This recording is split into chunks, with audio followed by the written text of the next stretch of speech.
What does Cardamine hirsuta mean? Cardamine hirsuta, also known as hairy bittercress, is a winter annual weed that thrives in moist, shady areas. The genus Cardamine refers to a group of plants commonly known as bittercress, while hirsuta means hairy, describing the fine hairs on the plant's stems and leaves. Its botanical characteristics are distinctive, with small white flowers and seed pods that eject seeds when touched, helping it spread rapidly. See more 277 species in genus Cardamine at monsteraholic.com. What family does Cardamine hirsuta belong to?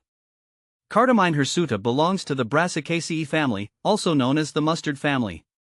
This family includes many well-known edible plants like cabbage, broccoli, and radish. Although this might seem surprising, many weeds like Cardamine hirsuta share genetic ties with cultivated vegetables. Is Cardamine hirsuta edible? Yes, Cardamine hirsuta is edible. The leaves and stems have a peppery, slightly bitter flavor, similar to watercress. You can use it fresh in salads or as a garnish, adding a spicy kick to your dishes. In my experience, I love using it in sandwiches or sprinkling it over pasta for that extra bite. However, I recommend consuming it early in its growth phase when the leaves are tender and the taste is milder. How to get rid of Cardamine hirsuta? Getting rid of Cardamine hirsuta can be a persistent battle because of its rapid spread. One of the best ways I've found is to pull it out by hand as soon as you see it, especially before it goes to seed. The roots are shallow, making them relatively easy to pull. Mulching garden beds also helps to prevent seed germination. If you have a more severe infestation, using a post-emergent herbicide can be effective. However, always check to ensure it's safe for the plants around it.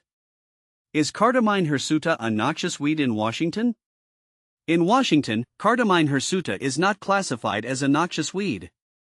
However, it is considered invasive in gardens and lawns due to its aggressive self-seeding nature.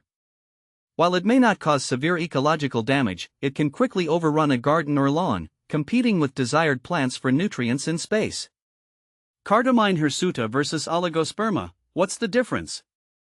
Both Cardamine hirsuta and Cardamine oligosperma belong to the same family, Brassicaceae, and are often confused due to their similar appearance. However, there are some key differences. Cardamine oligosperma, commonly known as little bittercress, tends to have fewer seeds per pod compared to Cardamine hirsuta.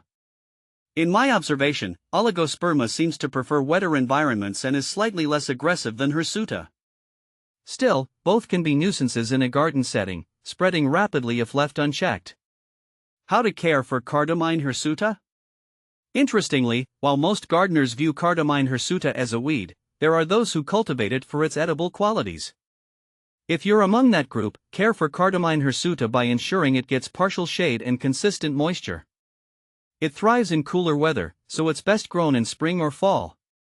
In terms of soil, it's not picky, but well-drained soil will keep it happy. How to propagate Cardamine hirsuta?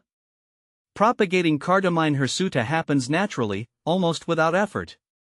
The plant produces seed pods that burst and scatter seeds all around. If you want to control the propagation for harvesting purposes, you can collect the seeds by placing a paper bag over the seed pods before they open.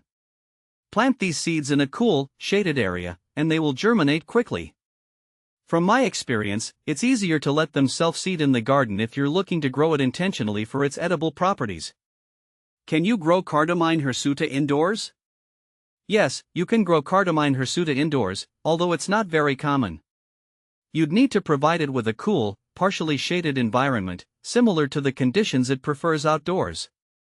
It could thrive in a kitchen windowsill with indirect light and regular watering. Since it grows fast and doesn't require much space, it's suitable for small indoor herb gardens. However, be cautious, it may spread seeds around your home unintentionally if not managed carefully. Is Cardamine hirsuta toxic?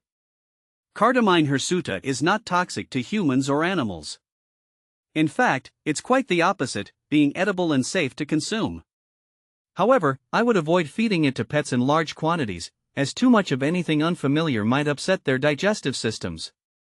While it's a healthy addition to human diets, I would stick to other safe greens for pets like spinach or kale. What are the benefits of Cardamine hirsuta? The benefits of Cardamine hirsuta extend beyond its edibility. It's packed with nutrients like vitamin C, which makes it a valuable wild food source. Additionally, it plays a role in soil health by covering bare ground during the winter months, preventing erosion. In small doses, I find it a useful plant for filling in garden gaps and keeping the soil protected. Common problems with Cardamine hirsuta. One of the most common issues with Cardamine hirsuta is its rapid spread. If left unattended, it can quickly take over garden beds and lawns.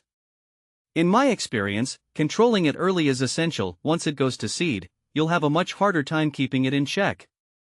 Another issue is its ability to compete with other plants for nutrients, which can stunt the growth of your desired crops or flowers. Compare Cardamine hirsuta with similar plants.